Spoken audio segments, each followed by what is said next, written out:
তাদের হাত থেকে পুরস্কার পাইলে নিজেকে গর্বিত মনে হয়।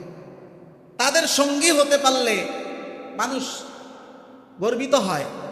অথচ আল্লাহ বলতেছেন কিছু মানুষ আছে যাদের গার্ডে, যাদের সঙ্গী হিসাবে আমি নিজে নির্ধারণ করব এই লোকগুলো কারা আর কাদেরকে গার্ড হিসাবে নির্ধারণ করবেন, এটা জানার দরকার আসেনি?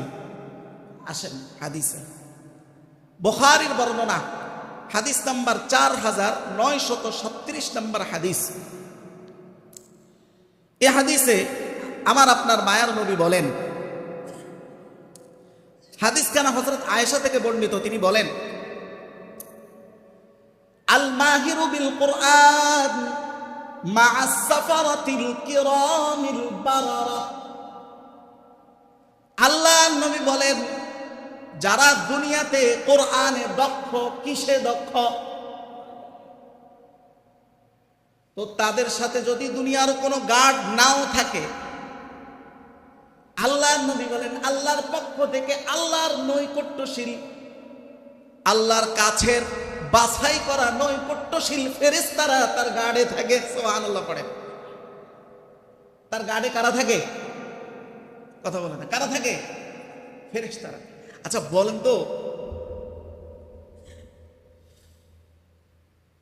দুনিয়াতে কারো পিছনে বডিগার্ড থাকে তো নিজেরে তুলনামূলক নিরাপদ মনে হয় কি হয় না? কিন্তু এই বডিগার্ডকে আপনারা আসলেই সব বিপদ থেকে সবসময় বাঁচাইতে সক্ষম?